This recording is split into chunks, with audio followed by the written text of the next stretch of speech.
Hello दोस्तों, उम्मीद करता हूँ कि आप सब लोग ठीक ठाक और खैर खैरियत से होंगे। आज के इस अमेजिंग प्लेटफॉर्म पे आप सब लोगों को खुशामदीद कहता हूँ। एक बार फिर मैं आप लोगों के सामने एक नए टॉपिक के साथ हाजिर हूँ। आज जो है हम पढ़ने जा रहे हैं क्लास 8 में associative property with respect to union and intersection. Next time हम लोगों ने पढ़ा था commutative law with respect to union and intersection. इस बार हमारा जो टॉपिक है वो associative property with respect to union and intersection. यानी एसोसिएटिव हमारे साथ वहाँ पे कुछ प्रॉपर्टीज आ रहा है, मैंने पहले भी आप लोगों को बताया है। जो हमारे साथ कम्यूटेटिव प्रॉपर्टी है, एसोसिएटिव प्रॉपर्टी है, डिस्ट्रीब्यूटिव प्रॉपर्टी है।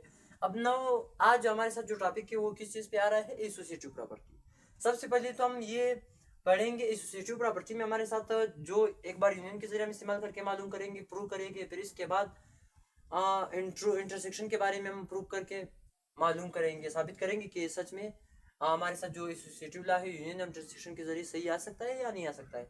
अब देखो, वहाँ पे जो हम ले रहे थे, जो हमारे साथ वो लॉ थी कम्यूटेटिव लॉ, वहाँ पे हम लोग क्या ले रहे थे, A union B is equal to B union A, इस तरह ले रहे थे। फिर से हम लोग ए इंटरसेक्शन का किस तरह ले रहे थे, A intersection B is equal to B intersection A. लेकिन आज जो हम एसोसिएटिव प्रॉपर्टी जो है पढ़ने वाले हैं, वहां पे हमारे साथ ए यूनियन बी सिर्फ यानी दो सेट इस्तेमाल नहीं होते, क्योंकि एसोसिएटिव प्रॉपर्टी में दो से ज्यादा यानी तीन सेट इस्तेमाल होते। तीन सेट यहाँ पे और तीन यहाँ, फिर तीन यहाँ और तीन यहाँ। अब देखो हम किस तरह लिखेंगे, इधर हमारे साथ जो कम्यूटेटिव लॉ है वहां पे हमारे साथ दो दो दाने इस्तेमाल हुए हैं। देखो एसोसिएटिव लॉ में किस तरह इस्तेमाल हुए हैं, A union B union C. लेकिन इधर बी और सी जो है ब्रैकेट में बंद है। फिर इज इक्वल टू सेम इसी तरह A union B union C. इधर फिर हमारे साथ ए और बी ब्रैकेट में बंद। तो इसका मतलब इधर सिर्फ ब्रैकेट चेंजिंग का ब्रैकेट से, यानी एक जगह पे हम बी और सी को ब्रैकेट में बंद करेंगे, ब्रैकेट की उस तरफ हम क्या करते हैं, ए और बी को ब्रैकेट में बंद करेंगे। तो अब नेक्स्ट हमारे साथ जो कम्यूटेटिव आ रही है, सॉरी जो इंटरसेक्शन आ रहा है वो किस तरह आएगा, ए इंटरसेक्शन बी, फिर इसके बाद B intersection C. Same to same इस साइड आप ए और बी बंद करो, बी और सी बंद करो, और उस साइड पे आप लोग फिर क्या बंद करो, ए इंटरसेक्शन बी फिर इंटरसेक्शन सी। अब इस साइड पे आप लोग क्या बंद करो, ए और बी बंद करो। अब लाजमी नहीं है कि आपको सिर्फ पहले साइड पे जो है ए बी और सी को बंद करना है, फिर दूसरे साइड पे ए और बी को बंद करना है। क्योंकि आप लोग इस तरह भी कर सकते हो कि इस साइड पे अगर आपने ए और बी को बंद किया, तो इसका मतलब फिर दूसरे साइड पे आप लोग ए और बी को बंद नहीं कर सकते हो, क्योंकि इधर आप लोगों ने बंद किए हैं ब्रैकेट में। दूसरे साइड में फिर आप लोग क्या कर सकते हो, बी और सी को ब्रैकेट में बंद करके सवाल को फिर हल कर सकते हो। अब देखो, लेट्स सपोज इधर हमारे साथ वी हैव सम एग्जांपल्स। हमारे साथ इधर कुछ मिसाल है जिसके जरिए हम सवाल को जो है प्रूव कर सकते हैं कि सवाल जो है सही है, जिसकी वजह से हम इस सवाल को वेरीफाई कर सकते हैं। अब देखो एग्जांपल लेते हैं, इधर हमारे साथ तीन सेट होना चाहिए क्योंकि ए बी सी तीन नंबर आ रहा है। अब देखो ए के लिए हम एलिमेंट लेते हैं A B C and D. फिर इसके बाद दूसरे नंबर पे जो हमारे साथ आ रहा है वो क्या है, वो बी है। बी के लिए हम सेट बनाते हैं C D E and F. फिर इसके बाद हमारे साथ क्या आ रही है, सी आ रही। तो सी के लिए भी हम सेट बना के अपने आप से हम बना सकते हैं, क्योंकि लाजमी नहीं है कि आप सिर्फ किताब से सेट बना के फिर इधर सवाल हल करें। जब आप अपने आप से बना सकते हो और जवाब जो है निकाल सकते हो, तो इसका मतलब फिर आपको समझ आता है। सिर्फ आपको तरीका समझ आना चाहिए। अगर आप लोगों को तरीका समझ आया, फिर बाद में आप किताब से लिखते हो या अपने आप से, कोई फर्क नहीं पड़ता है। अब सी के लिए हम बनाते हैं ई एफ जी एच। अब ये तीन सेट हम लोगों ने बनाए, क्योंकि हमारे साथ जो फार्मूले में है वहां पे कितने सेट आ रहे हैं, तीन दाने आ रहे हैं, ए बी सी। दरमियान में क्या है, यूनियन यूनियन। इधर हमारे साथ ए बी सी, इधर भी ए बी सी, इधर भी ए बी सी, यानी ये तीन सेट जो है हम इधर भी इस्तेमाल कर सकते हैं, उधर भी इस्तेमाल कर सकते हैं। क्योंकि सिर्फ हमें क्या सेट तो वही वाली लेना चाहिए जो ए और बी के है, ए बी के सेट, ए बी और सी के जो अपने सेट जो इधर मौजूद है, जो जो एलिमेंट उसके साथ है। इसका मतलब इसको हम इसी तीन फार्मूलों में, यानी इसी दो फार्मूलों में, एक इंटरसेक्शन वाला है और एक यूनियन वाला, दोनों में हम क्या कर सकते हैं, इस्तेमाल कर सकते हैं। देखो सबसे पहले नंबर पे जो हमारे साथ है, हम क्या निकालते हैं, ए यूनियन बी निकालते हैं। यानी दोनों को हम किस तरह निकालते हैं, ए यूनियन बी। अब देखो सबसे पहले हमारे साथ बोर्ड बोर्ड बोर्डमास लॉ के मुताबिक जो हमारे साथ सवाल आ रहा है, क्योंकि वहाँ पे हम लोग सबसे पहले क्या कर रहे थे, ब्रैकेट तोड़ रहे थे। ब्रैकेट हमारे साथ बी यूनियन सी जो है वो ब्रैकेट में है। अब अगर आप बी यूनियन सी का ब्रैकेट तोड़ते हो तो इसका मतलब बी और सी का यूनियन मालूम करके ये ब्रैकेट किस तरह हो जाएगा, खत्म हो जाएगा। अब देखो सबसे पहले हम क्या करेंगे, बी यूनियन सी को लिखेंगे इधर इज इक्वल टू, फिर से हमारे साथ क्या होना चाहिए, इसके दरमियान ये यू को जो है हम कलर से लिखेंगे ताकि वाज़ेह नजर आ जाए। फिर इसके बाद हम क्या करते हैं, दरमियान में हमारे साथ अब इधर हम लोगों ने सबसे पहले नंबर पे बी लगाई है, तो इधर जो सेट आ रहा है या जो सेट हम लोग को लगाएंगे वो भी बी वाला सेट होना चाहिए। अब सी डी फिर ई एंड एफ। फिर इसके बाद दरमियान में सेम टू सेम इसी तरह यूनियन जैसे कि हम लोगों ने इधर लगाया है, इसी तरह यूनियन इधर भी हम लगाएंगे।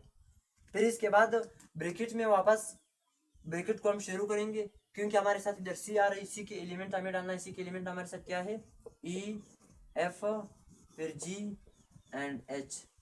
अब ये हमारे साथ सी के एलिमेंट हो। अब दोनों को हम लोग क्या, दोनों की क्या निकालते हैं, दोनों को हम लोग यूनियन निकालते हैं, क्योंकि दरमियान में हम लोगों ने क्या दिया है, यूनियन। यूनियन मैंने पहले भी आप लोगों को बताया है, सिर्फ इसको जो है तरतीब से लिखो। तरतीब मीन्स कि आप सी डी ई एफ फिर जी एच आई जे, यानी जो दो बार आ रहे हैं, इधर हमारे साथ ई भी है एफ भी है, इधर बी ई और ए पे है, तो इसका मतलब ये दो बार आ रहे हैं दोनों सेट्स में। इधर भी आ रहे हैं और इधर भी आ रहे हैं, तो इसका मतलब इसको सिर्फ हम लोग एक बार ही लिख सकते हैं। अब देखो जवाब हमारे साथ किस तरह बनेगा, सी से शुरू करके बी फिर ई फिर एफ फिर जी फिर एच, ये हमारे साथ आंसर होगा। ये हमारे साथ किस चीज का आंसर होगा, हम लोगों ने बी यूनियन सी सिर्फ अभी तक निकाला है। अब इसके बाद हमारे साथ जो क्या बाकी है, A union B union C का जो है ए के साथ यूनियन बाकी। अब हम लोग क्या करते हैं, वापस इसी तरह सवाल लिखेंगे जैसे किधर लिखा है। क्या करेंगे, ए फिर हमारे साथ ब्रैकेट बी यूनियन सी। अब इस बार जो हम यूनियन मालूम करते हैं वो ये बी यूनियन सी वाला मालूम नहीं करते, क्योंकि यू के साथ ए के साथ हम बी और सी का जो है यूनियन निकालते हैं। बी और सी का हम लोगों ने यूनियन एक जगह पे निकाल करके जवाब मिला। अब ए के साथ जो है क्या निकालते हैं, यूनियन निकालते हैं। अब देखो सबसे पहले हम क्या करते हैं, इधर जवाब है जो हमारे साथ क्या आ रही है ए, तो हम क्या करते हैं, ए के लिए वहां पे सेट भी ए की डालेंगे। ए के हमारे साथ सेट क्या है, A B C D, A B C and D, ये ए की सेट है। फिर इसके बाद दरमियान में इधर हम लोगों ने क्या लगाया है, यूनियन, तो हम भी वहां पे यूनियन लगा के फिर आगे जाएंगे। इसके बाद यूनियन लगाया। अब यूनियन के बाद हमारे साथ क्या होना चाहिए, इधर हमारे साथ ब्रैकेट है, ब्रैकेट तो हम ब्रैकेट के साथ नहीं लगा सकते हैं। बी यूनियन सी, हम क्या करते हैं, बी और यूनियन सी और सी का अलग अलग ब्रैकेट तो नहीं लगा सकते, अपने सेट तो नहीं लगा सकते। फिर हम क्या करते हैं, बी और सी का जो हम लोगों ने जवाब निकाला है इसको हम बी यूनियन सी के लिए इधर डालेंगे।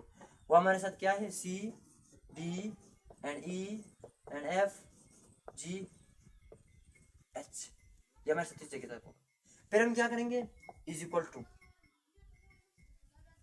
फिर हम इज इक्वल टू इधर दे करके जवाब निकालेंगे। अब देखो फिर से तरतीब, यूनियन मीन्स तरतीब ए से लेकर एच तक हमारे साथ आएगा, A B C and D dash dash dash H आप आखिर में लिख। यह हमारे साथ क्या होगा, ये सिर्फ हम लोगों ने एक सेट का आंसर निकाला है अभी तक। किस सेट का, एक सेट का। दूसरा सेट अभी भी हमारे साथ बाकी है, तो अब हम दूसरे सेट का भी जवाब निकाल के इसके साथ मालूम करेंगे क्या है, ये दोनों का जवाब जो है सेम है या नहीं है। देखो इस जवाब को हम सेट पे लिखते हैं, फिर बाद में उसके साथ कंपेयर करते हैं कि जवाब दोनों के सही है या नहीं है। जवाब हमारे साथ क्या है, इधर ए फिर बी फिर C D and dash dash H तक। इस जवाब को हम फिर जो अभी हम जो जवाब निकालने जा रहे हैं उसके साथ हम फिर कंपेयर करके देख लेंगे कि ये जवाब सच में दोनों सेम है या नहीं। करते हैं दूसरे सेट की जो है यूनियन मालूम करके, फिर बाद में जवाब इस वाले जवाब से कंपेयर करके मालूम करना है कि दोनों जवाब आपस में सही आ गए, तो इसका मतलब ये इज इक्वल टू दरमियान में इसलिए दिया गया है कि आप ये साइड हल करो और ये साइड हल करो, दोनों का जवाब सेम मिलेंगे। तो अब सबसे पहले फिर से हम क्या करेंगे, इधर हमारे साथ सबसे पहले बोर्डमास लॉ के मुताबिक इधर सबसे पहले ए और बी जो है ब्रैकेट में आ रहा है, तो इसका मतलब ए और बी का यूनियन सबसे पहले निकाल के फिर बाद में जो है हम सी का यूनियन उसके साथ निकालते हैं, ए यूनियन बी। अब ब्रैकेट इधर हम लोगों ने क्या किया, ए और बी का हम लोग क्या निकालते हैं, यूनियन निकालते हैं, इज इक्वल टू। फिर से हम क्या करते हैं, सबसे पहले हम ए की जगह पे एक एलिमेंट डालेंगे इधर, क्योंकि सबसे पहले नंबर पे जो हमारे साथ इधर आ रहा है वो क्या है, वो ए है। एक एलिमेंट हमारे साथ A B C and D. फिर दरमियान में हम क्या लगाते हैं, यूनियन, क्योंकि इधर बी हम लोगों ने ए और बी के दरमियान यूनियन ही लगाया है। फिर इसके बाद क्या करेंगे, बी के इधर हमारे साथ बी आ रही, तो ए की जगह पे हम लोगों ने ए की सेट डाला, दरमियान में हम लोगों ने यूनियन। फिर इसके बाद बी की जगह पे हम लोग क्या डालते हैं, बी की सेट की एलिमेंट। अब देखो C D E and F, अब इस जगह तक हम लोगों ने पहुंचा दिया। फिर हम लोग जवाब निकाल की तरह भी लिखेंगे। जवाब यूनियन में फिर से क्या है, ए से लेकर एफ तक जो है हम तरतीब से लिखेंगे, A B and C dash dash F. ये हमारे साथ this is the first answer of the formula. अब देखो इसके बाद नेक्स्ट जो हमारे साथ आ रहा है, ए और बी का हम लोगों ने यूनियन निकाला। अब ए और बी का जो यूनियन हम लोगों ने निकाला है, इसके साथ हम लोग क्या करते हैं, सी का यूनियन निकालते हैं। सी का यूनियन हम किस तरह निकालते हैं, देखो सी का यूनियन अगर हम निकालते हैं फिर से सेम टू सेम इसी तरह, ए यूनियन बी को हम ब्रैकेट में बंद करके लिखेंगे, फिर इसके बाद union C is equal to, अब इधर ए और ए यूनियन बी आ रहा है, तो इसका हरगिज ये मतलब नहीं कि ए का सेट अलग लिख ले, बी का अलग लिख ले। इसका मतलब ये है कि आप ए और बी का जो आपने यूनियन निकाला है, जो जवाब उसको उठा के यू के साथ यूनियन निकाले। अब ए और बी का हम लोगों ने यूनियन निकाला है वो क्या है, ए से लेकर एफ तक, ए बी फिर C D dash dash and F तक। इसके बाद दोनों के दरमियान में क्या है, हम लोग ये वाला यूनियन अभी मालूम करते हैं, ये वाला, क्योंकि सी के साथ हम लोग यूनियन निकालते हैं, तो इधर भी हमारे साथ यूनियन आ रहा है। फिर इसके बाद यूनियन के बाद हम क्या करेंगे, इधर हमारे साथ सवाल के मुताबिक जो भी चीज आ रहा है, यानी सी आ रही, तो इसका यहाँ पे हमारे साथ सी आ रही, तो हम भी सी के जगह पे सी की एलिमेंट डालेंगे, E F and ji H, इस जगह तक तो हमारे साथ होगा। फिर से हम क्या करते हैं, इज इक्वल टू दोनों का जवाब ए से लेकर एच तक, यानी ए बी सी डी ई फिर डैश डैश एच तक, तो इसका मतलब ये आंसर और वो आंसर आपस में क्या हो गए, सेम हो गए, इज इक्वल टू। इसका मतलब ये दोनों आपस में सेम मिल गए, इट मीन्स कि ये हम लोगों ने सही जवाब निकाले। अगर दोनों सेम नहीं मिले फिर या तो जवाब में मसला होगा, या आपने यूनियन सही निकाली नहीं निकाली होगी, या आपसे नंबर जो है मिस हो गए होंगे। तो इसका मतलब आज जो हम लोगों के जवाब दोनों सेम मिल गए, ये सिर्फ हम लोगों ने यूनियन के जरिए एसोसिएटिव प्रॉपर्टी पढ़ी। नेक्स्ट टाइम इंशाल्लाह एसोसिएटिव प्रॉपर्टी इंटरसेक्शन के जरिए भी पढ़ेंगे। उम्मीद करता हूँ कि आप सब लोगों को आज की जो टॉपिक है वो समझ आ गया होगा। इंशाल्लाह फिर नेक्स्ट वीडियोज में मिलेंगे, तब तक के लिए मुझे दीजिएगा इजाज़त। अल्लाह हाफिज़।